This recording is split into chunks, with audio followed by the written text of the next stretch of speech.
Good afternoon, everyone. Thank you so much for joining our call. I just want to inform everyone that you are going to be muted if you are not a panelist as a part of this call. And so if you have any questions, please be sure to type them into the Q&A box. Audrey will be facilitating those questions at the end and make sure that all of your questions are answered.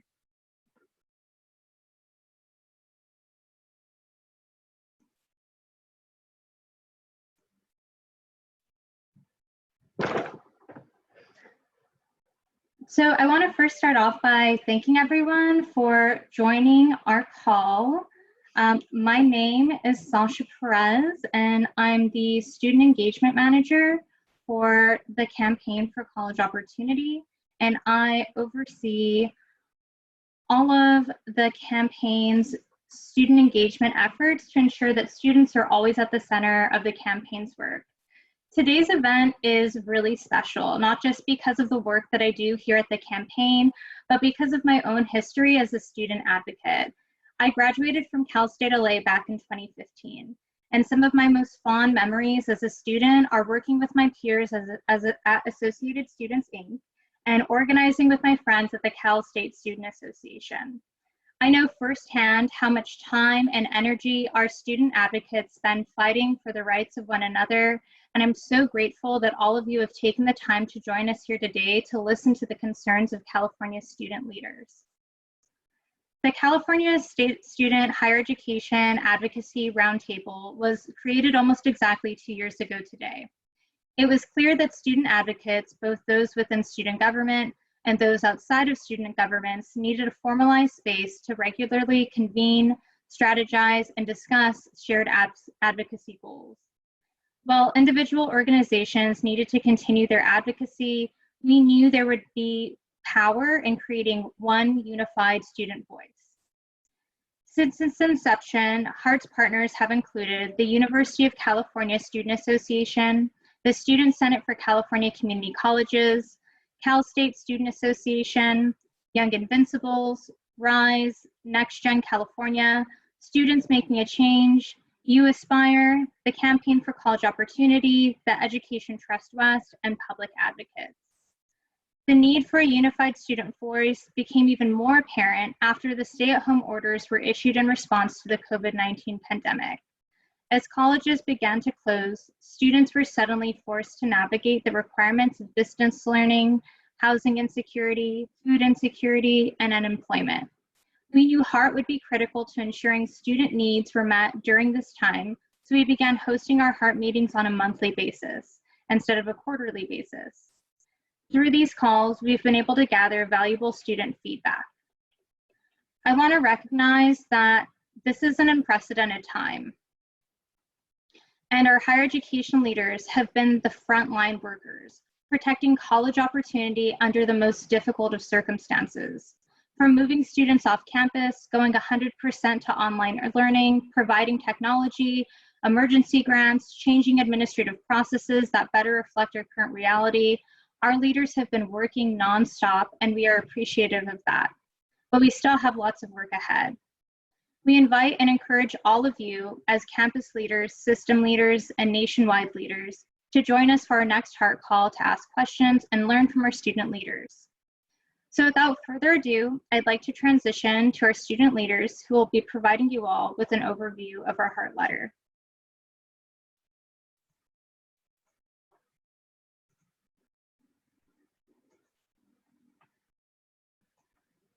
Hi, everyone. My name is Valerie. I serve as the Transfer Student Affairs Officer for the UC Student Association, and I previously served as the Vice President of System Affairs for the Student Senate for California Community Colleges. And so I've had the pleasure of experiencing student leadership and being a part of HEART during my time at community college and now during my time at the University of California. So I'm really lucky to have experienced advocacy in both realms and be able to provide experience from various student perspectives. And I am excited to share with you all today a brief overview of HEART and our letter and share with you all some of our priorities and help outline the way that students are thinking about these issues.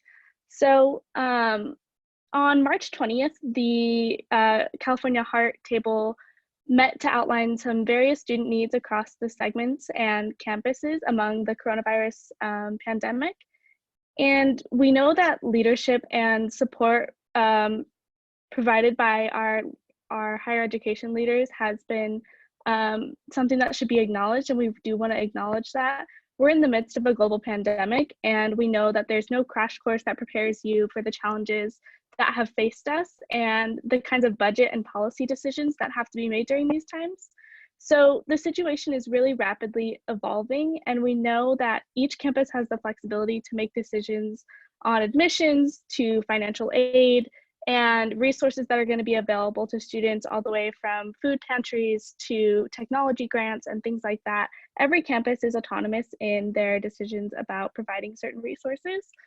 But our coalition has major concerns about the lack of consistency that this faces. So the lack of consistency and coordination in the services across systems and individual campuses has created a lot of confusion and stress and anxiety, and I can speak to that as a student. When the UC says something, I don't know exactly if this will be something that my campus does, or if my campus does something, I don't know if it's going to be exactly what happens for my other friends who are UC students at different campuses. And so it creates a lot of confusion and some misinformation, and that's something that the Higher Education Roundtable has identified as a problem that needs addressing. For example, if you look at the CSU system, only 8 out of 23 campuses have pushed back the deadline for students to submit their intent to register, newly admitted students. And, you know, students could be considering multiple colleges, but if one of them pushes the deadline back and the other remains a deadline on a solid time, then it could pose a problem for a student who's making a really hard decision that's going to affect their life, and in the middle of a crisis, maybe dealing with family issues or anything like that. So this lack of consistency is something that we've identified as a concern. And as the crisis evolves and decisions need to be made, it's vital that students are consulted in this process, and failing to account for student input could really lead to some ill-informed decisions that would make inequalities and problems worse instead of solving them. So we really want to encourage anyone who's making these sort of decisions to reach out to student leaders and consult students in every decision that you make that will affect our futures. The concerns that we had as a group fell into 6 major categories. One being financial aid, another being learning, another being basic needs, another being admissions and graduation, another one being student workers, and the final one being undocumented students and other affected students. So I want to share a few highlights related to the Heart Coalition's demands around admission, graduation, and support specifically for undocumented students. Our recommendations include considering the relaxation of transfer requirements and graduation requirements for transferring students and graduating college seniors. Because grades and learning is being so heavily affected by this crisis, it's not realistic for students to be held to the same standards that they were when circumstances were significantly better. We also recommend extending the statement of intent to register deadline for all CSU and UC campuses all the way to June 1st, so that students have more time and support to make informed decisions during this pandemic. And finally, we recommend providing undocumented students with detailed updates regarding their eligibility for state aid, campus aid, and regular updates with lists of resources for undocumented students, because these students are often the ones left out of aid packages, specifically federal aid packages or anything else, because of their lack of citizenship status. And so it's really important that in the light of the Department of Ed's decision to exclude undocumented students from the CARES Act funding, that these students are connected with the resources that they need and have dedicated outreach from our university administration and other folks to make sure that their needs are being met and they're being met where they are. So that's a brief overview of our main list of demands on our letter. And I'm happy to turn it back over to Sasha. Thank you so much, Valerie, for that thorough overview of our heart letter. We're going to go ahead and transition to Amin Al-Mosneen next. I just want to remind everyone, if you have any questions throughout this presentation, to please type them into the Q&A box that's likely at the bottom of your screen. And if you would like to follow this conversation on social media, you can follow #CAHearts. All right. Hello, everybody. I'm Amin El-Mosneen with the Student Senate for California Community Colleges. I'm the Vice President of Legislative Affairs, which means I get to do cool stuff in the Capitol and also get to be the focal point for dozens of really engaged and intelligent student leaders across the state. So this feedback, these recommendations come from all of that work, not just myself, but ourselves as a unit and as an organization. And the Heart Coalition and this idea of unity across segments and across student leaders is really important to me, because if you've heard any community college speak about statewide advocacy, our system is very decentralized, so it's very hard to gain change by working locally, place by place, because it falls into the same issues of inequities across the state limiting our advocacy, which is why joint advocacy at a statewide and intersegmental level is so vital to making sure that all community colleges, rather than just the ones that are in urban centers who have access to all the resources that they need or with a history of political engagement, are able to get what they need.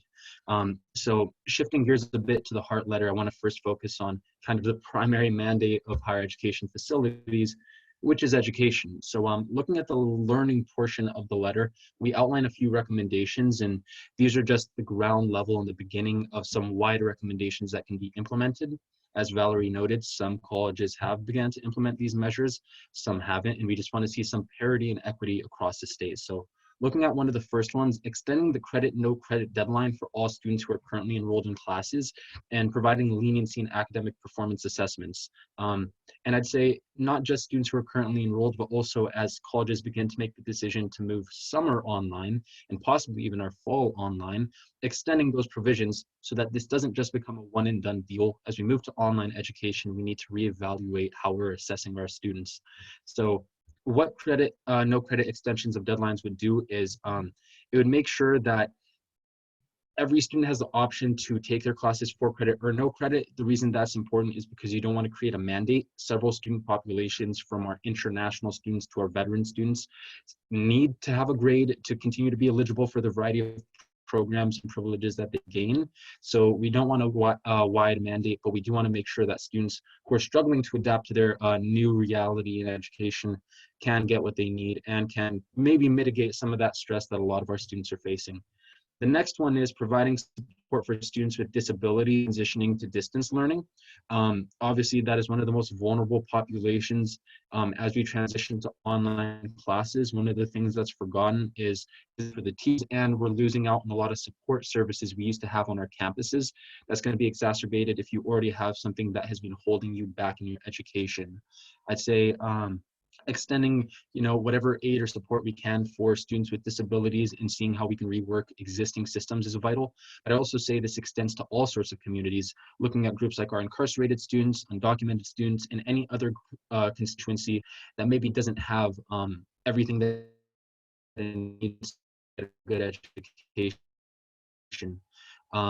Coming from the community, insecure or otherwise already have roadblocks to their education. So starting with students with disabilities and then transitioning on to as many other key constituencies as we can look at, I think is going to be very vital to making the next anywhere from semester to quarter to year as painless as possible. And then finally, providing emergency technology grants or loans to low-income students who lack the equipment or broadband access for distance learning at home.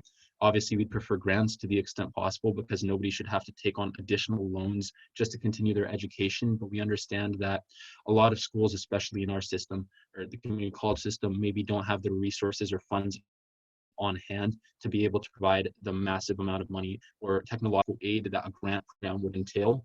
But continuing to have that both within schools, within districts, within segments, and then at a statewide level, we're seeing the rollout of that, but continuing the rollout of various loans and grant programs, I think would be fantastic. And then finally, I'd just like to thank the campaign and all the other advocacy groups that are uplifting our voices. there's a lot of big wigs on the line, and I recognize that, and I'm appreciative that you all tuned in to hear us speak, but also that we even got this opportunity in the first place. So I'd like to hear from more of the student leaders and from Sasha as well. Thanks, everybody. Thanks so much, Amin. I appreciate you going over the part of our heart letter that really focuses on some of the challenges and the needs that students have around learning. Next, we're going to be transitioning to Carolyn Tinoco. Hey, hi everybody. How are you all doing today? So I'm Carolyn Tinoco. I am a graduate student at CSU Dominguez Hills. I'm also the CalFresh Food Coordinator, and I'm our ASI Director of Legislative Affairs. And so the coalition really brought to light something that I'm very passionate about, and that's basic needs. And so for most of you who know what basic needs are, but if you don't, basic needs incorporates housing, food, and mental health kind of wholeness, sorry. And it's for our students. And so right now with COVID-19 going on, I think students are really having a tough time meeting their basic needs. So especially in the CSU, we already know that 1 out of every 4 students is food insecure and 1 out of every 10 is housing insecure. And when COVID-19 started, a lot of campuses along with the state of California decided that all the students needed to go home and they had to leave their campus housing. But unfortunately, that's not an option for all students. And so we really need to take light and really highlight that and understand that. So with the letter, the heart letter, we talk about basic needs as an investment in emergency grant aid and coordinating with social service providers to address basic needs. We also want to maintain essential on-campus services as long as we can, such as our cafeterias and food pantries for the students who are unable to return to their homes or don't have a safe place to call home, and waiving fees for any on-campus leases that were broken off for students. And so one thing I really want to highlight is that right now, students are only allowed to stay in their CSU dormitories until May 15th, and that's the last day of graduation on most campuses. However, I wrote a letter on behalf of myself and for other students to the chancellor's office at the CSU level to ask that students stay at least until June 30th, or because that's the last day of the fiscal year and of the academic year. Most students who are on our CSU housing dorms are usually foster youth students or international students who couldn't go home due to traveling bans. So I really want any state legislators out there to really consider this option for our students. Also, if we could work with our DPSS, social services, that way CalFresh benefits can be easier for students to obtain, especially now with COVID-19 going on, because there are limitations to that. But during this pandemic, I think it's really important that students have access to fresh and healthy food, and our CalFresh program can definitely help with that. So sorry, I was a little lost there, but I've been busy today before this Zoom meeting actually signing up students for CalFresh, so forgive me. But yeah, I'll turn it back to Sasha. Thank you so much, Carolyn, for all the work that you're doing, both as a CalFresh food coordinator and then overviewing the letter and overviewing some of the basic needs. We're going to be transitioning now to Q&A, and Audrey Dow, our Senior Vice President, will be facilitating our Q&A section. I just want to remind folks that are participating in the call that you can direct your questions to any of our student leaders that are participating today. And we also have Amelia Martinez, who is on the line and is able to speak on behalf of RISE, as well as Mahmoud, who is also able to speak on behalf of Young Invincible. So please feel free to direct questions to either of those folks on top of the 3 students who have just spoken. Great. Thank you, Sasha. And thank you again, everybody on this call and Zoom for joining us today. We have a couple of questions in queue. And so I want to kick off actually, Sasha, for a question for you.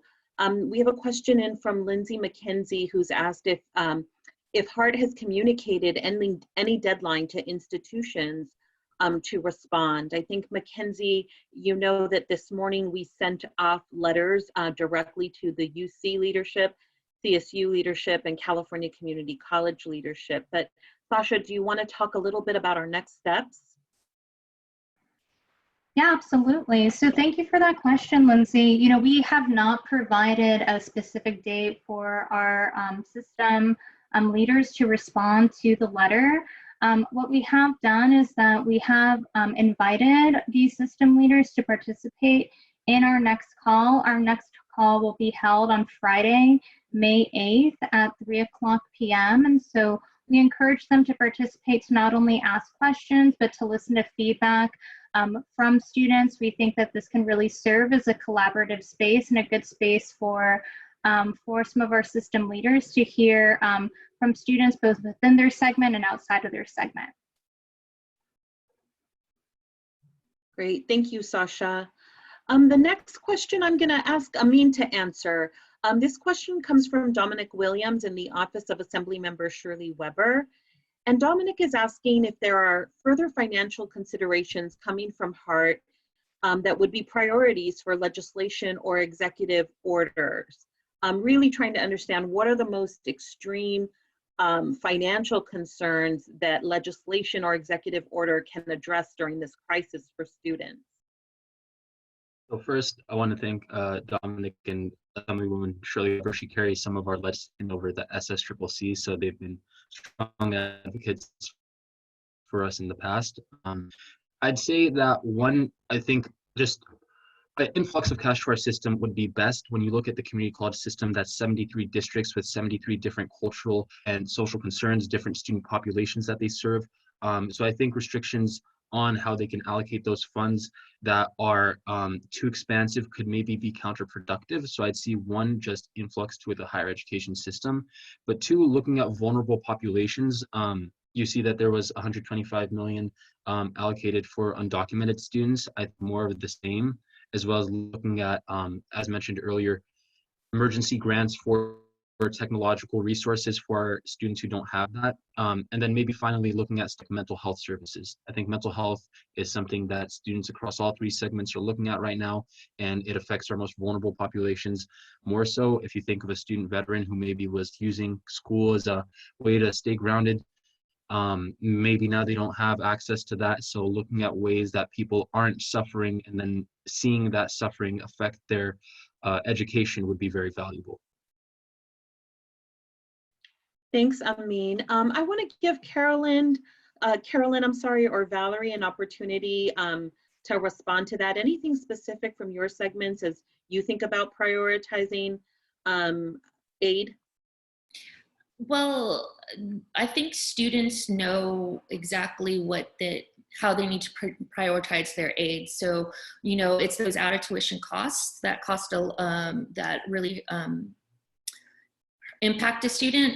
So any ways that the systems can just give that emergency funding or grants directly to the student, because they're going to need help with those out-of-pocket costs like rent, food, utilities, even keeping up their technology, you know, with Wi-Fi in their homes. But also I think something that could be done is with that CARES funding that's going to each higher education entity, that they actually have a plan of action of what they're doing and how they're spending those CARE dollars, and that the students can see that. I think that's really important, because a lot of times as students, we see that, you know, our certain systems get this chunk of money, but we don't understand where that goes. And I think that's going to really help ease some of our anxieties if we see specific allocated dollars towards things like mental health or our food pantries, or, you know, providing those services that are really going to help us, especially now that, you know, a lot of us can't even go back to our campuses. Like, how are we going to see those dollars used for our best interest. Yeah, and if I can just add to that, I think Carolyn made some really good points about addressing resource scarcity. But one thing that I would like to point out as far as a UC perspective and UC students specifically is that we don't want to see costs transferred onto the backs of students.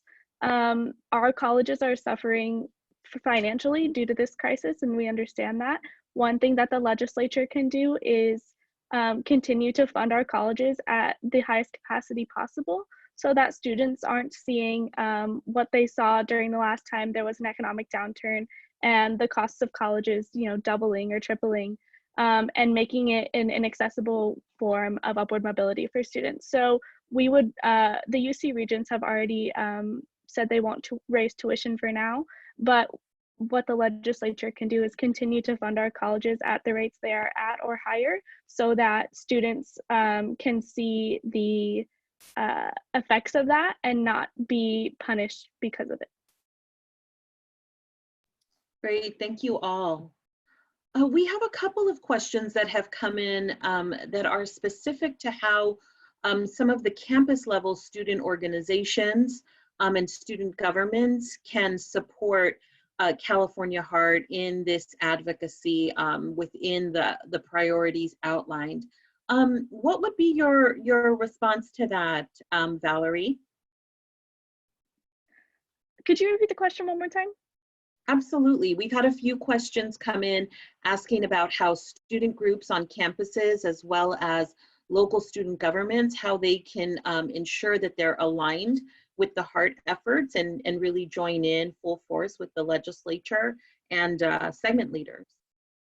Yeah, I think that's a really good point because student governments are there to represent the student body at large, and they are nothing without the support of the student body. So those student groups and those groups that are advocating for their constituencies or their certain interest groups, those are the students who have so much power, and that power can be used to make stuff happen.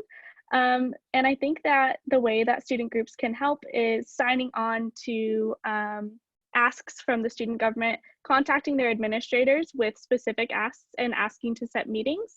Like I know that student leaders are trying to meet with vice chancellors in order to ensure that CARES Act funding goes specifically to students. That's a specific ask. And knowing that, student groups could like attend those meetings or sign on to letters from the student government, sponsor resolutions. The best way to do that is to make sure you have a point of contact in the leadership, student leadership, to make sure that you know what's going on as it's happening. So that way you can get involved, and it should be the student leadership reaching out to student groups, not the other way around, but it doesn't always happen like it should.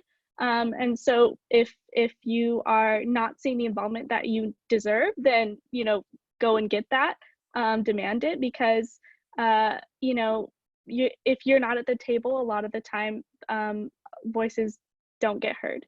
So I would say staying involved with the student leadership as much as possible by signing onto the resolutions, co-sponsoring things, attending meetings with administration as much as possible, and voicing the concerns of your specific constituencies is something that's really effective, and having specific asks.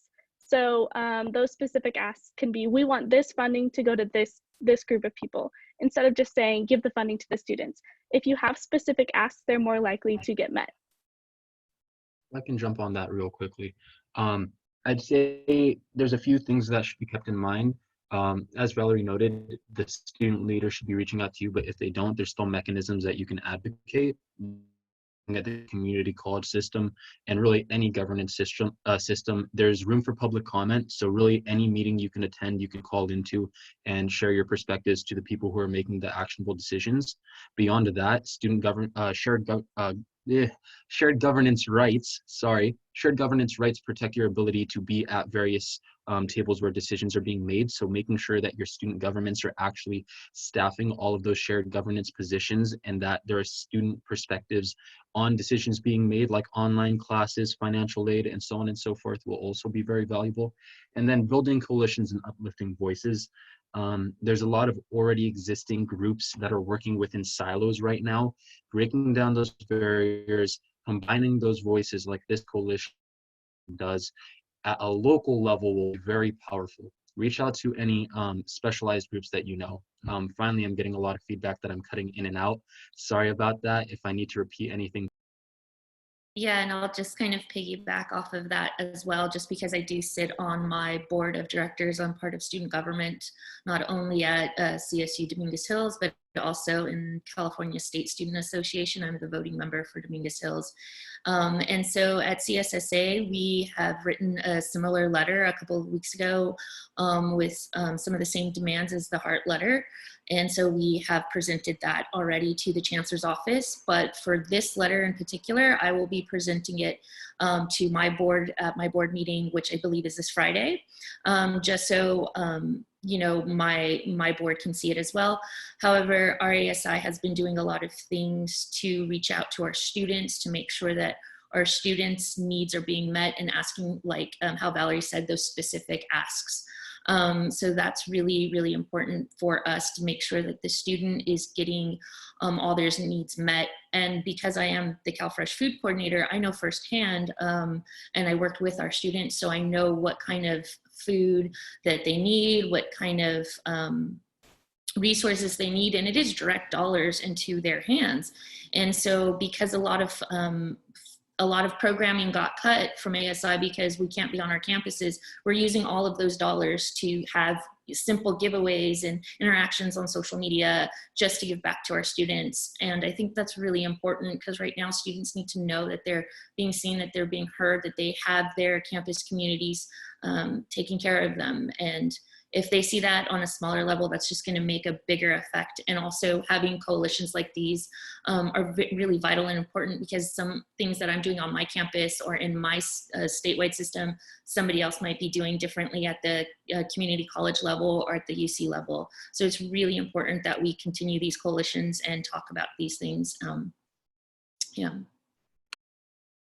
Thanks, Carolyn. The next question is for Amelia, who is with RISE. Amelia, there was, not such great news coming out from the Department of Education about really closing off access to the emergency grant aid for undocumented students. How do you see the Heart Coalition working to ensure that undocumented students are protected during this time in terms of receiving the aid they need to still go to college and graduate? Yeah, hi everyone. This was hard news for everyone to hear. I think on our end, what we're trying to do is spread that information, make sure that all students know this. That's the first step. The second step for us is to build a coalition with other students and other organizations and get the grassroots organizing going to let the Department of Education know that this is not okay, that we want every student to get the support, and then continue building that federal advocacy. We're currently working with other organizations to see what is the exact next step, whether that is a petition or letters that we send. But for now, the first step is notifying other students that some of the students we're sitting next to aren't going to be getting the same resources that we are.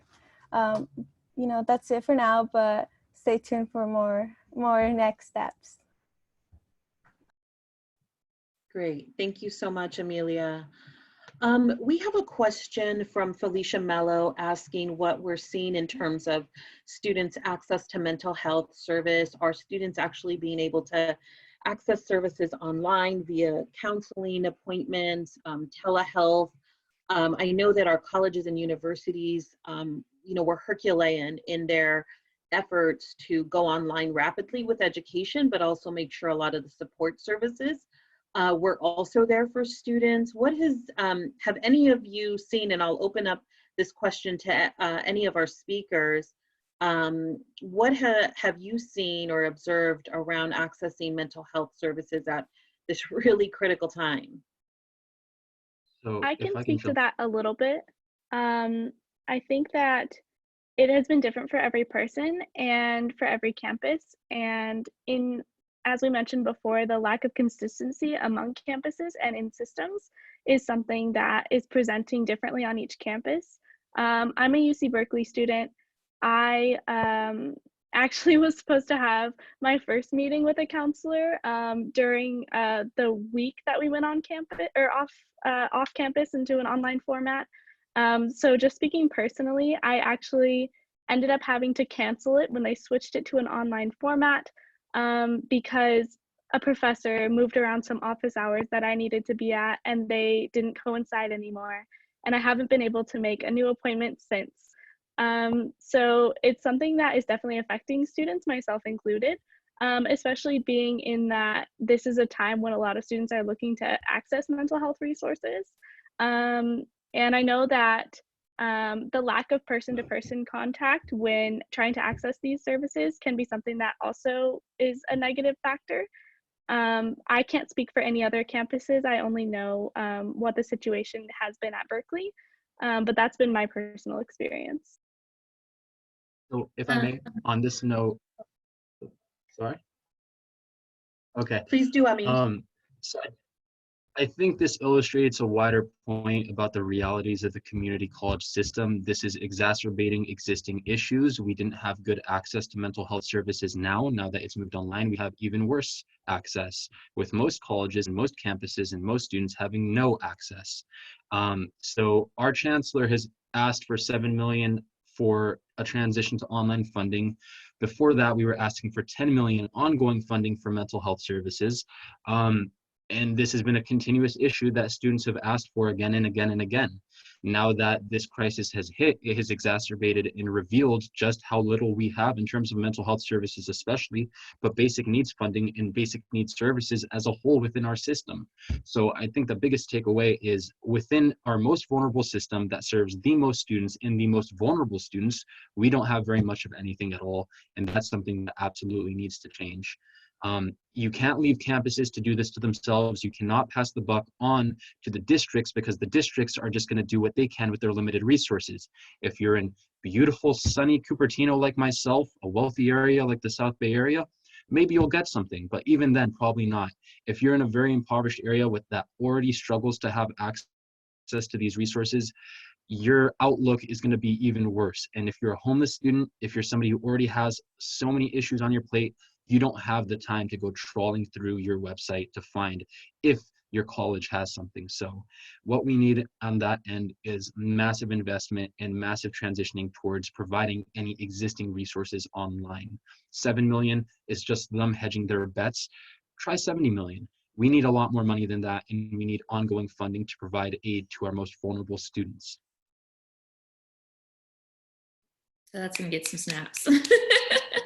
Because yes, I mean, I 100% agree with you with that. And this is the thing that's kind of concerning me. Basic needs was already, as Amin said, an issue for students before. Of course, this just COVID-19 exacerbated it. And with the governor saying that the budget is going to be only like majoritarily focused on homelessness and COVID-19, especially due to what the economy is going through right now, I think we could also prioritize basic needs into what's happening with COVID-19 and put more funding into that. So when you think of homelessness, well, students are also homeless, but they're not viewed in that same way with that issue, or mental health or basic needs, but it is all a part of that. And so our higher education systems definitely are going to still need that funding. And this is what mental health is definitely there for. But if you're a student going through these things, you're not going to, like Amin said, try through the website to find that. Fortunately, I am lucky with CSUDH that we do offer online mental health counseling. But we have to remember that you know, in the state, there's ethic codes to doing mental health counseling online. And so we also need to work with our public mental health counselors and make sure that they are being able to do get all the ethics codes so that they can have the right psychologists and psychiatrists to do online therapy. So yeah. Thank you all for your responses. I want to stick with the topic of basic needs for a minute and pivot over to housing within that category of basic needs. We have Mahmoud Zaraya from Young Invincibles on the call with us. And Young Invincibles has really helped Heart Coalition craft a lot of our recommendations around housing and has been a leading force nationally on the housing front as it relates to students and COVID-19. So want to just, Mahmoud, give you an opportunity to share a little bit about some of the housing priorities and challenges we see within California related to, to the three segments of public higher education. Yeah, thanks, Audrey. So, we realized with students out of work and separated from their campuses and cut off from those resources, most of them are back to their families for support. So, for the past month, we've been calling on our governor to grant students living in off-campus housing the ability to end their lease without penalty during this pandemic. The governor's eviction moratorium doesn't do enough for students who are unable to continue paying rent in their colleges or in their college towns.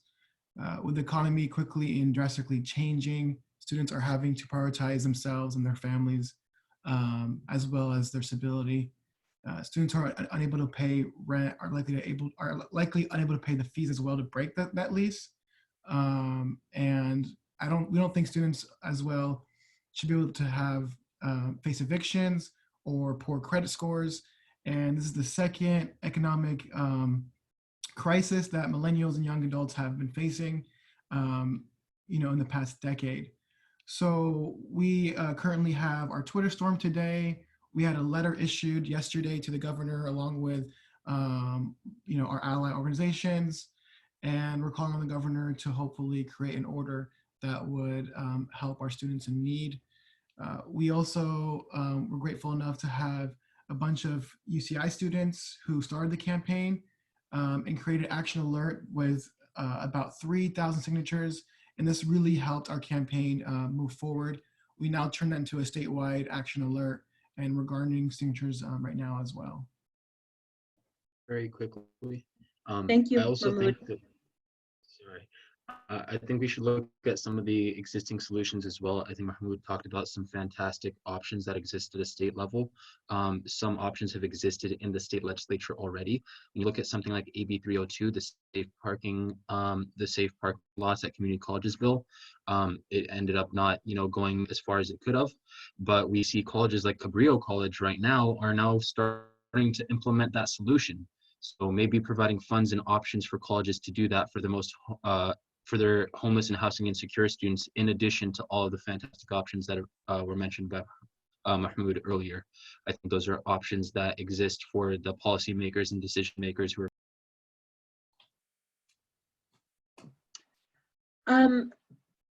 There are some questions in the queue related to what are some of the biggest challenges that we're, as student advocates, having with the segment leadership. And I want to just think about that question in the context of really what have been some of the biggest challenges, or what do you see as some of the biggest challenges for students when our systems are not aligned and when campuses have a large amount of autonomy and we have students kind of caught in the middle? What are some of the negative outcomes that come out of that lack of coordination?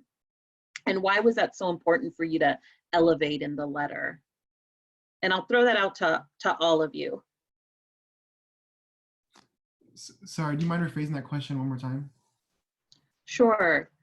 In the Heart letter, you elevated the fact that there has been a real lack of coordination across segments, UC, CSU community colleges, and within that, a lack of coordination across campuses within the same system, within the same segment.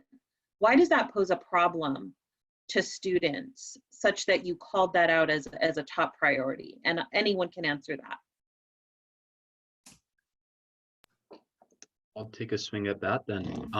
So Valerie and myself are transfer students. So I think we're just two living examples of what happens when organizations are not communicating between each other. If community college students don't know what they need to do to transfer to the CSU and the UC system, they simply won't. And once again, that's going to fall along the lines of who has access to this information. I'm very fortunate. I've been able to get everything that I need. That's not going to be true of a lot of our students, and you're just robbing them of the opportunity to continue their education. Stuff like admissions decisions, decisions on financial aid should be made across segments, because segments serve a lot of the same populations, and our students move between the three segments. So I think that's why that's a top priority. And beyond that, just communication, so that everybody knows what everybody else is doing, so you don't get repeats, and so that the best ideas can rise to the top, are going to be crucial moving forward. I'd like to add on to that. I think that a general lack of forward-thinking communication from a lot of campuses has been detrimental to a lot of students' progress.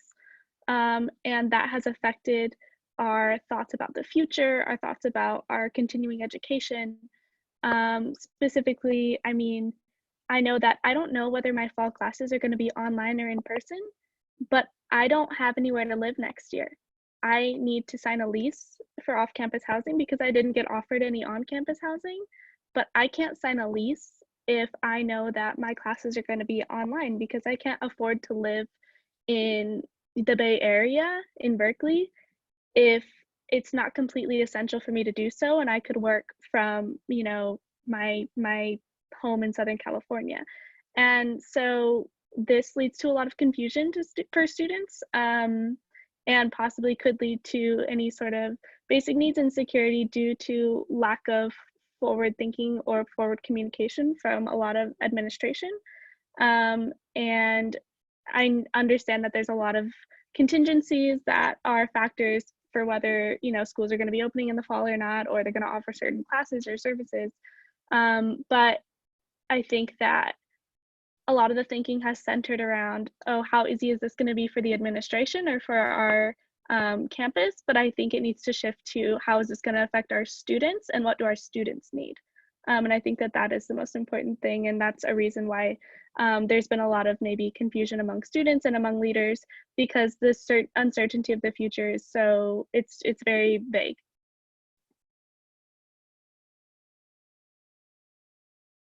Great.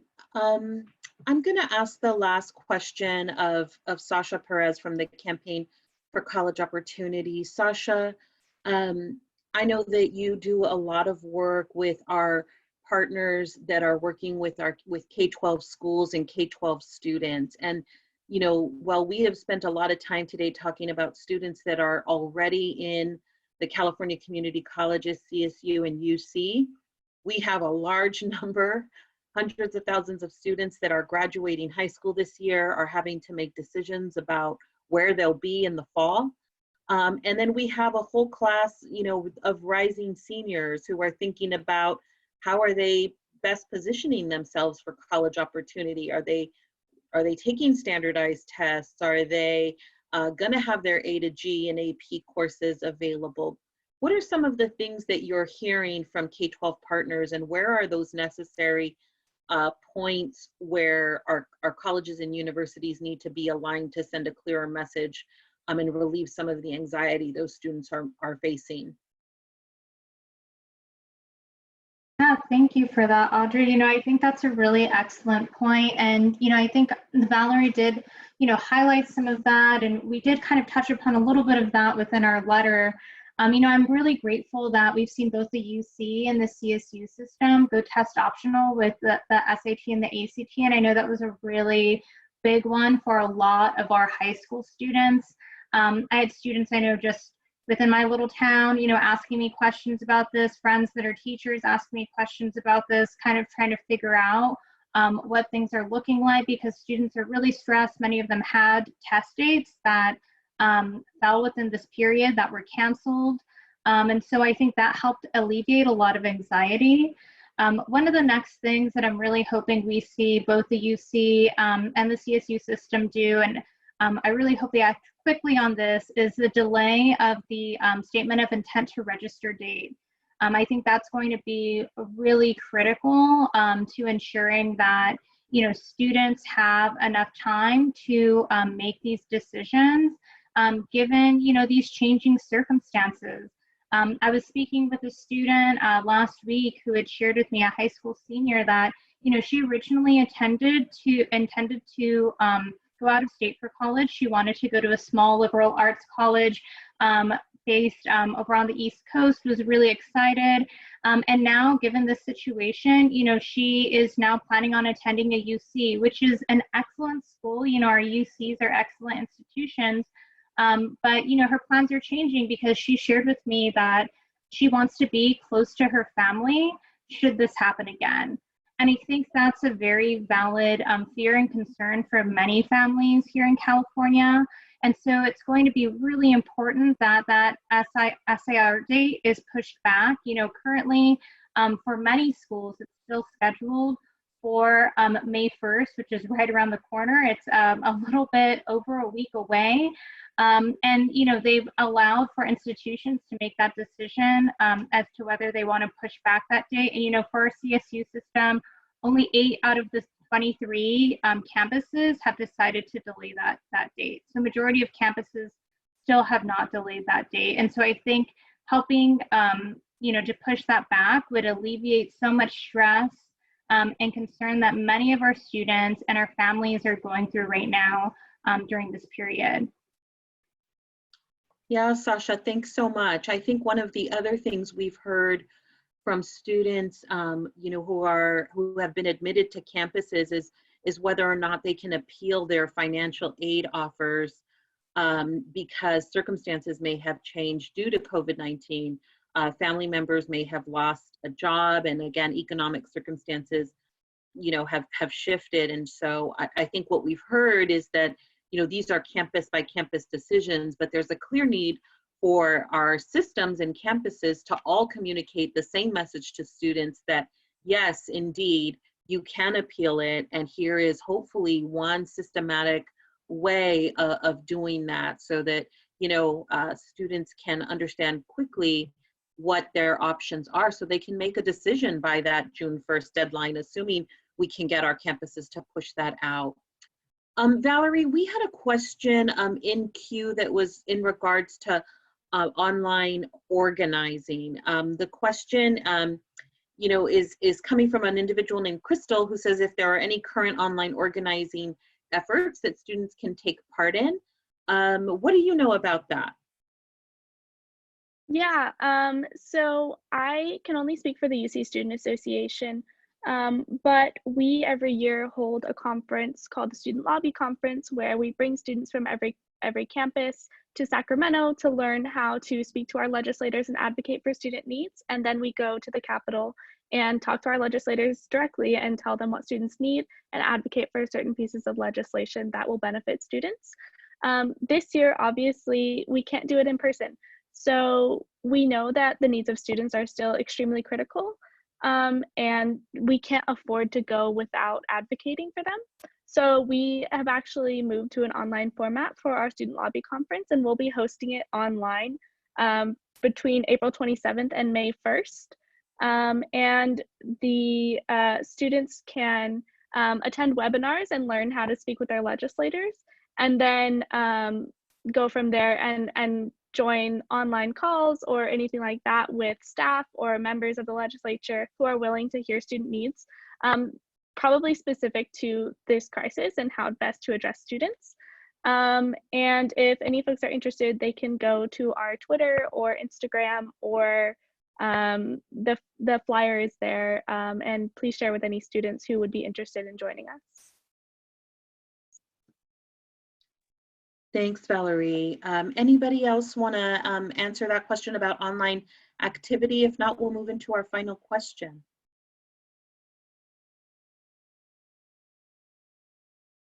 Great.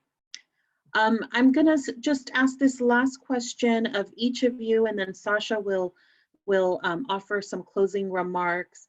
But in 1 or 2 sentences maximum, if you were sitting down today with Governor Newsom, UC President Napolitano, Chancellor White, and Chancellor Oakley, what would be the top priority you ask of them?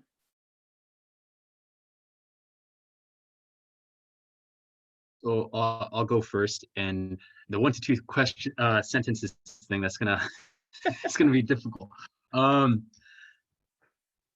Pass common sense legislation like AB 2388, loosening funds that already exist to help our students. That takes nothing out of you, and it does a lot to help our constituents. First. 2, put your money where your mouth is, literally in the budget, by funding the things that students are continuously telling you we need, and also uplifting our voices, not after you've made a decision to gain clarity on whether we're okay with it, but as you're making the decision. I think if you do that, most students will be happy and cognizant of the fact that you're under a lot of stress too. I'll go Thank you, next. Amin. Yeah, California, like we were already in a cost crisis. So students are carrying the heaviest burden right now during COVID-19. They were completely ignored in the stimulus package. Many students are dependents and they're over 16. And so even their parents didn't get stimulus money. And so I would just say that students have received zero financial support from our government. And so if anything, financial support should be number one. In 2 sentences, I would say, do not make any decisions that will affect students without students at the table when you're making that decision. And don't let the financial burden that colleges are facing due to this crisis be transferred onto the backs of students. I guess if it were me, I would really want them to focus on working with getting more funding for Cal Grants and grants in general, making specific grants for our undocumented students. And then the other thing would be to have the Department of Social Services have a liaison for all 3 systems to work with all the 3 systems, so that would be it'd be easier for students to sign up for things like CalFresh to help them out, because again, students know how to spend their dollars and how to help them with those outside of tuition fees that they have to pay into.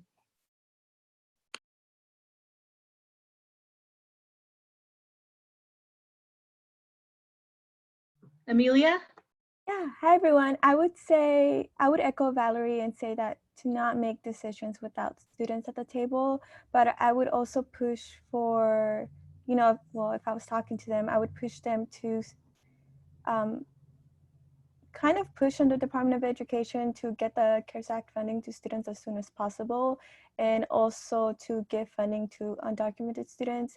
I feel that when California does something, usually other states follow, or students in other states find a way to advocate for those things. So it would be a good thing for the rest of the country. They would have kind of like a model to follow.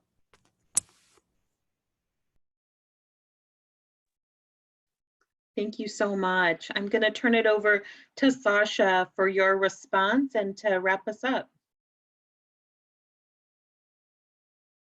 Thanks, Audrey. If I had the opportunity to sit in that room or to discuss with those folks over a Zoom call, I think I'd really use the opportunity to really ask for coordination between the systems. I think it's never been more clear just how critical coordination across systems and within systems is needed in order to make sure that students are receiving one clear, cohesive message, and that they also understand what kind of supports are available to them, and we're making sure that those supports are equally available regardless of which segment that you're a part of.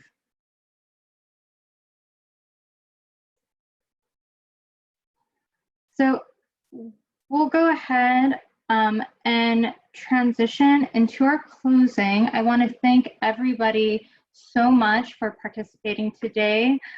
We had such a positive response to this event. We are so happy that we've had so many folks join in on this call, especially those of you that are system leaders, statewide leaders, federal leaders, And I want to remind and invite all of you to please join us for our next call. Our next Heart Call will be on Friday, May 8th at 3:00 p.m.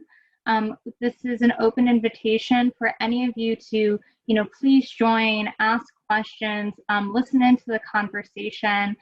These student leaders have so much valuable feedback to offer and really provide such an excellent perspective as to what's happening on campus and how these policies are actually being felt by students. And if you'd like to continue to follow up with us, please follow us on social media. Our social media information is listed here. If you'd like to check in on some of the discussion that was happening online about this conversation, check hashtag California Heart, hashtag CA Heart, and you will be able to keep up with the conversation.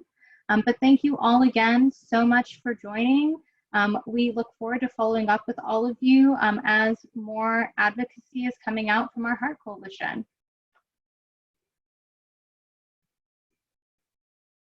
Thank you, everyone.